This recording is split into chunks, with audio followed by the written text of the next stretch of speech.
எல்லாருக்கும் ஒரு பெரிய வணக்கம். இன்னைக்கான வீடியோ என்ன அப்படின்னு பாத்தீங்கன்னா, இந்தியா விஸ் ஆஸ்திரேலியாவோட டெஸ்ட் மேட்ச் நடந்துகிட்டு இருக்கு இல்லையா அந்த சீரீஸ். அதுல வந்து ரெண்டாவது டெஸ்ட் பிங்க் பால் டெஸ்ட் வந்து நடந்து முடிஞ்சிருச்சு. இந்த மேட்ச் வந்து பாத்தீங்க அப்படின்னா அடிலைட்ல நடந்துச்சு ஓவல்ல. ஆப்வியஸ்லி அங்க வந்து ஆஸ்திரேலியா கிட்ட ஒரு பயங்கரமான ரெக்கார்டு இருக்கு. ஓகே, அடிலைட்ல வந்து பிங்க் பால்ல ஆஸ்திரேலியாவை இது வரைக்கும் யாருமே தோக்கடிச்சது இல்ல அப்படிங்கிற மாதிரி தான் நினைக்கிறேன். சோ அந்த ரெக்கார்டு மறுபடியும் அப்படியே போயிட்டு இருக்கு அப்படின்னு தான் சொல்ல முடியும். இந்தியா டாஸ் வின் பண்ணி நாங்க ஃபர்ஸ்ட் பேட்டிங் பண்ணிக்கிறோம் அப்படின்னு சொன்னாங்க. தேவ்தத் படிக்கலுக்கு பதிலா சுக்மன் கில் உள்ள வந்தாரு. ரோஹித் சர்மாவும் அதே மாதிரி வந்து பாத்தீங்க அப்படின்னா உள்ள வந்தாரு. ரோஹித் சர்மா ஓபனிங் பண்ணாம மிடில் ஆர்டர்ல வந்து பாத்தீங்க அப்படின்னா ஆட ஆரம்பிச்சாரு.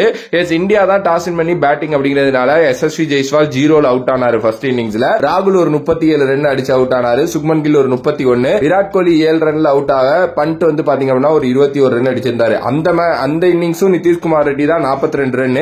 ரோஹித் சர்மா 3 ரன்ல அவுட் ஆனாரு. சோ டோட்டலா ஸ்கோர் வந்து பாத்தீங்கன்னா 180 வந்து இருந்துச்சு. 180ங்கிறது ரொம்ப கம்மி ஸ்கோர். ஆனா லாஸ்ட் டைம் பெர்த்ல நடந்த மேட்ச்ல வந்து ஒரு மாதிரி ஆஸ்திரேலியாவை திணற அடிச்சுட்டாங்க இல்லையா இந்தியா. அதனால நானும் ஒரு நம்பிக்கையா இருந்தேன். ஆனா ஆஸ்திரேலியா அதெல்லாம் ஒரு வாட்டி தான்ப்பா, துண்டு ஒரு வாட்டி தான் தவறும் அப்படிங்கிற மாதிரி ஆஸ்திரேலியா சூப்பராவே ஆட ஆரம்பிச்சிட்டாங்க அப்படின்னு சொல்லலாம். எஸ், அவங்க வந்து மெக்ஸ்வேனியோ லாபுஜனையோ ஒரு பார்ட்னர்ஷிப் போட்டாங்க பாருங்க, வேற லெவல். லாபுஜனே ஒரு 64 ரன் அவரை தேவையில்லாம ஃபார்முக்கு கொண்டு வந்த மாதிரி ஆயிடுச்சு. அதுக்கப்புறம் வந்தாருங்க டிராவிஸ் ஹெட். இந்தியான்னு எழுதியிருந்தாலே நான் அடிப்பேங்கிற மாதிரி இந்த மேட்சும் அவர் தான் கேமை எடுத்துட்டு போயிட்டார் வெளியில அப்படின்னு சொல்லலாம். எஸ், ஆப்வியஸ்லி வந்து சூப்பரா ஆடிட்டு போயிட்டாரு. 337 ரன் டோட்டலா அடிச்சிருந்தாங்க. ஆல்மோஸ்ட் வந்து பாத்தீங்க அப்படின்னா ஒரு 190 ரன் கிட்ட லீடு வச்சுட்டாங்க. அதுக்கப்புறம் இந்தியா வந்து செகண்ட் இன்னிங்ஸ் ஆனாங்க. 175 ரன் வந்து பாத்தீங்க அப்படின்னா அடிச்சாங்க.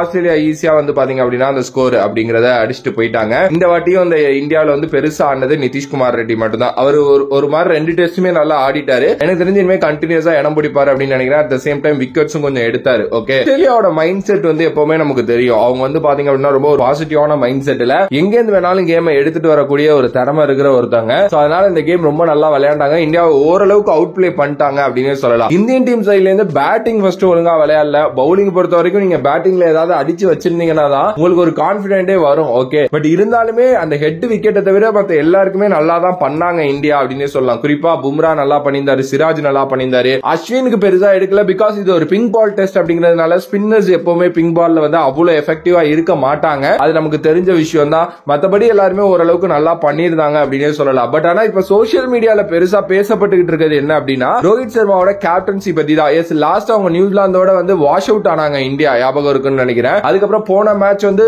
ரோஹித் சர்மா இல்ல, பெர்த்ல பும்ரா கேப்டன்சி பண்ணி ஜெயிச்சிட்டாங்க. மறுபடியும் கேப்டன்சியா உள்ள வந்ததுக்கு அப்புறம் தோத்துட்டாங்க. கேப்டனை மாத்தணுங்கிற மாதிரி வந்து பாத்தீங்கன்னா எல்லாருமே சொல்லிட்டு இருக்காங்க. திடீர்னு வந்து பாத்தீங்க அப்படின்னா ஒருத்தங்க வந்து ஏன் பும்ரா கிட்ட இருந்து கேப்டன்சியா வாங்கினாங்கன்னு கேக்குறாங்க.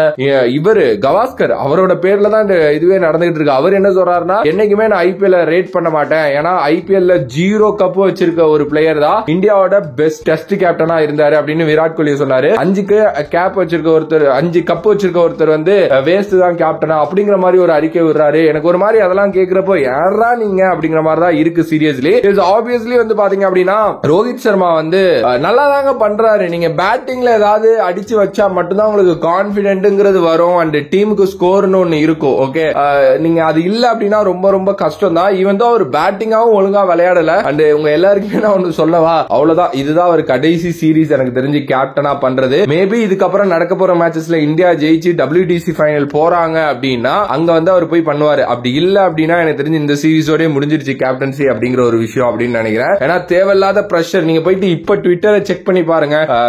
அது பேர் என்ன, இந்தியா லெவல்ல வந்து அவரை வந்து போட்டு திட்டி தீத்துக்கிட்டு இருக்காங்க. திருப்பி விராட் கோலியை கேப்டனா கொண்டு வரணும் அப்படின்லாம் சொல்றாங்க. எஸ், விராட் கோலி நல்ல கேப்டன் தான், நான் இல்லன்னா சொல்ல. பட் ஆனா ரோஹித் சர்மாவும் நல்ல கேப்டன்சி பண்ணலாம் சொல்ல முடியாதுங்க. நீங்க எவ்வளவு பெரிய பெரிய பெரிய கேப்டன் எடுத்துக்கிட்டாலும் இது மாதிரி ஒரு இது வரும் அவங்களுக்கு. ஆனானப்பட்ட தோனிக்கே இது வந்திருக்கு. ஓகே, தோனி ஒரு பெரிய பெஸ்ட் கேப்டன்லாம் கிடையாது டெஸ்ட்ல நீங்க எடுத்துக்கிட்டீங்க அப்படின்னா. ஈவன் தோ இன்னும் நீங்க சொல்லிக்கிட்டே போலாம், நிறைய பேருக்கு இதெல்லாம் வந்து நடந்திருக்கு. ஆப்வியஸ்லி இது ஒரு ஜோன், இந்த ஜோன் விட்டு தான் அவங்க இது பண்ணணும். பட் ஆனா எனக்கு தெரிஞ்சு நம்ம இந்தியாவை திட்டுறதை விட இல்ல ரோஹித் சர்மாவை திட்டுறதை விட ஆஸ்திரேலியாவை பாராட்டுறது நல்லதுன்னு நினைக்கிறேன். ஏன்னா நீங்க பேர்ல அவ்வளவு பெரிய அடி வாங்கினதுக்கு அப்புறம் திருப்பி அடியில இல்ல, அது pink ball test, day night டெஸ்ட்ல வந்து கம்பேக் கொடுக்கிறது அப்படிங்கறதெல்லாம் சாதாரண விஷயம் இல்ல. எஸ், அவங்களுக்கு ஒரு எக்ஸ்ட்ரா இது இருக்கு. ஏன்னா அவங்களோட ஹோம்ல நடக்குது அப்படிங்கிறது. பட் அதை தாண்டி 2 பெஸ்ட் டீம்ஸ் விளையாடுறப்போ என்ன வேணாலும் நடக்கலாங்க. ஓகே, அண்ட் ஆஸ்திரேலியா ரொம்ப நல்லா ஆடிட்டு போயிட்டாங்க அப்படின்னு தான் சொல்ல முடியும். உங்களோட கருத்து இதை பத்தி என்ன அப்படின்னு மறக்காம கமெண்ட் பாக்ஸ்ல கமெண்ட் பண்ணுங்க. If you like the video please like, share and subscribe to நம்மளோட கிரிக்ஸிப் சேனல். வேற ஒரு வீடியோல வேற ஒரு கான்செப்ட்ல சந்திக்கிறேன். நன்றி, வணக்கம்.